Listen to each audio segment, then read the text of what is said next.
Hello students, again welcome to my YouTube channel. Here we learned about the chapter 1 chemistry, chemical reaction and equations. So student, मैंने कल अपना इस chapter का first video upload किया था. I think आपको वो अंडरस्टैंड हो गया होगा. और मैंने कुछ आपको इक्वेशंस बैलेंस करने के लिए दी थी. जिन बच्चों का डाउट्स था मैंने कमेंट बॉक्स में चेक किया था. So I will help you to solve these equations, how to balance these equations. Okay, let us start by one equation number. In equation 1, we have to balance the chemical equations. Rule number 1, write down elements in boxes.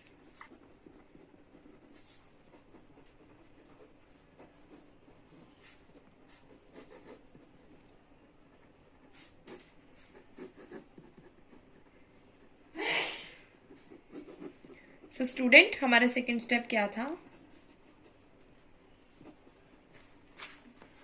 हम elements को अलग अलग define करेंगे in left hand side and right hand side.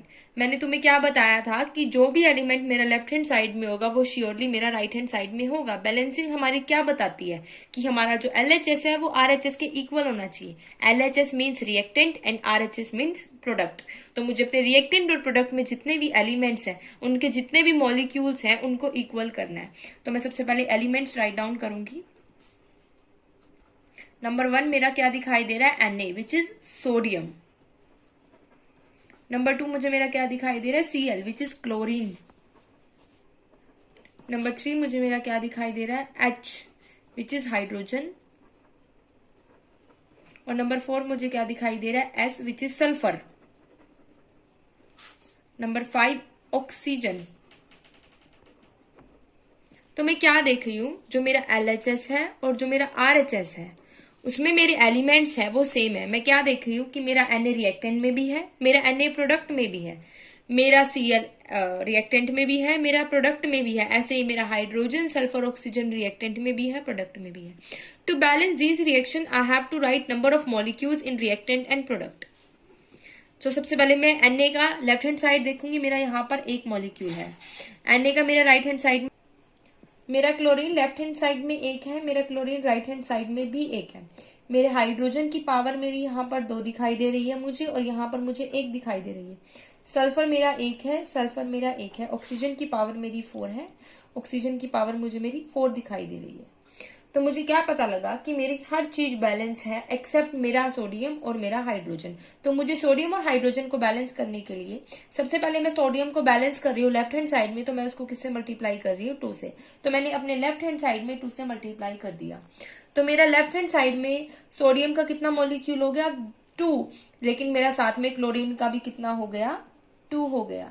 अब इससे मुझे क्या पता लगा? सोडियम मेरा बैलेंस हो चुका है, लेकिन मेरा क्लोरीन में राइट हैंड साइड में 2 कम हो गया है. तो मुझे उसको बैलेंस करने के लिए राइट हैंड साइड में क्लोरीन को क्या करना पड़ेगा? 2 से मल्टीप्लाई करना पड़ेगा.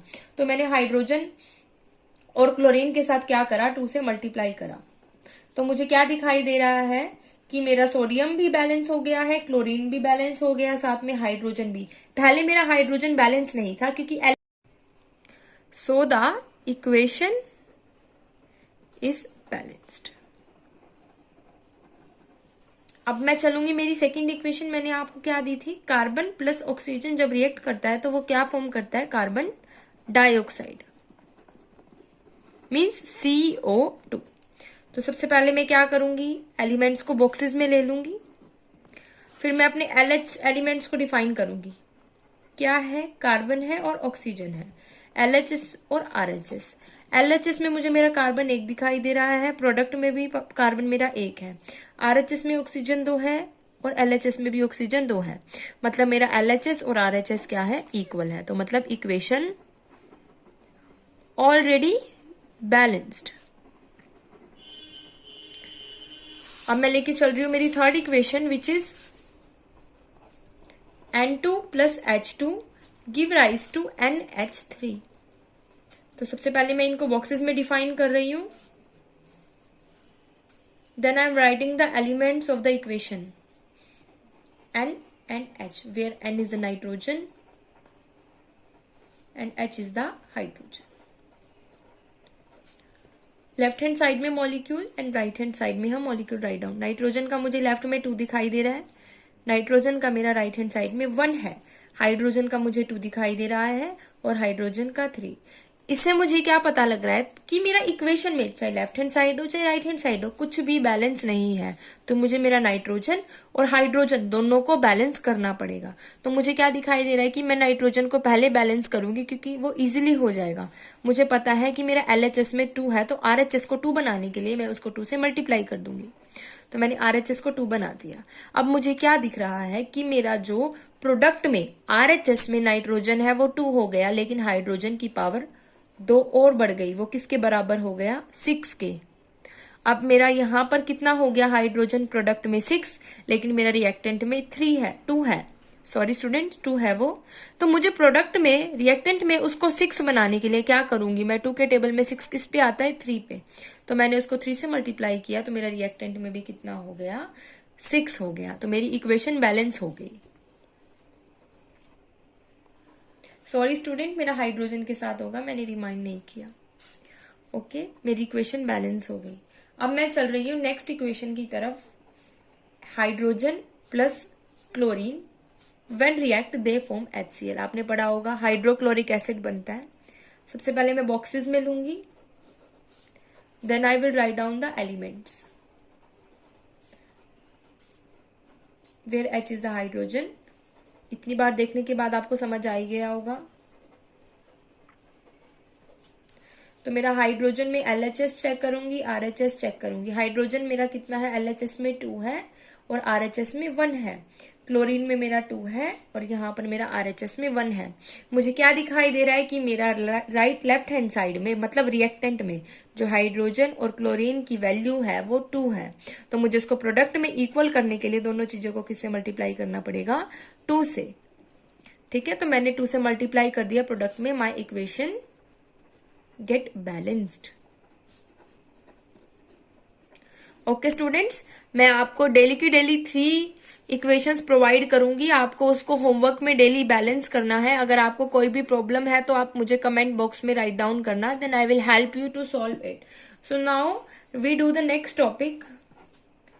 On which factor does chemical reaction depend. देखो, हम कोई भी काम करते हैं, कुछ भी करते हैं अपनी डेली लाइफ पे, वो कुछ ना कुछ चीज पे डिपेंड करता है. तो ऐसी हमारी केमिकल रिएक्शंस होती है, उनको सॉर्ट आउट करने के लिए वो कुछ ना कुछ चीज पे डिपेंड करती ही करती है. सबसे पहला हमारा किस में चेंज आता है कभी भी केमिकल रिएक्शन में? उसकी स्टेट में. अगर वो सॉलिड है तो वो लिक्विड में कन्वर्ट हो जाएगी. लिक्विड है तो उसे क्या बन जाएंगे? वेपर्स. अगर लिक्विड है तो क्या पता वो हमारा सॉलिड भी फॉर्म कर ले. तो ये हमारा जो केमिकल रिएक्शन है वो फर्स्ट फैक्टर किस पे डिपेंड करता है? स्टेट पे. सेकंड हमारा किस पे करता है? Change in colour. क्या पता हमने रिएक्टेंट में किस कलर का केमिकल डाला, लेकिन जब हमने उसका प्रोडक्ट फॉर्म करा वो हमारा कलर कुछ और शो करेगा. तो change in colour most important factor. When chemical react, sometimes they form different color. Number 3 मेरा फैक्टर क्या होगा? गिविंग आउट हीट और एमिट और एब्जॉर्ब. तो मेरा इस पॉइंट से समझाने का क्या मतलब है? कोई भी केमिकल रिएक्ट करता है, when chemical react the energy और गैस विल एब्जॉर्ब और एमिट. एब्जॉर्ब मतलब इनहेल कर लेती है और एमिट मतलब बाहर निकालती है. मतलब क्या हमें ये एक्सप्लेन कर रहा है कि जब भी केमिकल रिएक्ट करते हैं तो कुछ ना कुछ हमारी गैस है वो तो रिलीज हो जाती है, बाहर निकल जाती है, जिसकी नीड नहीं होती, और कुछ ऐसी गैसेस होती है जो हमारे केमिकल रिएक्शन में हमें एब्जॉर्ब करनी पड़ती है। तो it is the most important factor when the chemical reacts, they giving out heat और emit the heat. I hope you will understand these 3 points what I had explained, that first factor change in state occur, second factor change in color occur, giving out heat, heat को निकालते हैं, emit करते हैं या फिर उसको absorb करते हैं। नंबर 4 चेंज इन टेम्परेचर, जब भी केमिकल रिएक्ट करते हैं, जरूरी तो नहीं है कि हर रिएक्शन हमारी सेम टेम्परेचर पे हो, तो टेम्परेचर भी हर टाइम टू टाइम चेंज होता है। तो कोई भी रिएक्शन सेम टेम्परेचर पे एमिट नहीं करती है, हर रिएक्शन को प्रोसीड करने के लिए अलग अलग टेम्परेचर बनाया गया है। आपको फैक्टर्स समझ में आ गया होगा कि किस किस फैक्टर्स पे हमारी केमिकल रिएक्शंस है वो डिपेंड करती है। तो मैं अपनी इस वीडियो को यहीं पर एंड करूंगी and I am giving you the homework, you have to solve the balancing equation.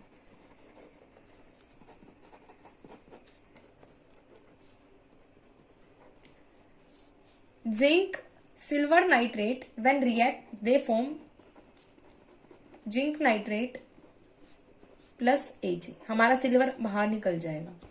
Second reaction आपको घर से बैलेंस करनी है। कैल्शियम ऑक्साइड जब हमारा वाटर के साथ रिएक्ट करता है तो वो क्या बनाता है, कैल्शियम हाइड्रोक्साइड।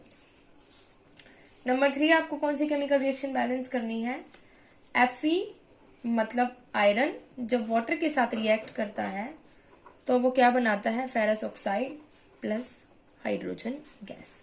तो आपको ये 3 रिएक्शंस घर से बैलेंस करनी है। Students, if you have any doubt in these reactions you have to write in comment box, I will help you to solve these reactions tomorrow. Okay students, अगर आपको किसी भी टॉपिक या पढ़ाने के तरीके में अगर कोई प्रॉब्लम है, if you want any changes, तो आप मुझे कमेंट बॉक्स में राइट डाउन कर सकते हैं। I will help you to explain it in a easy way.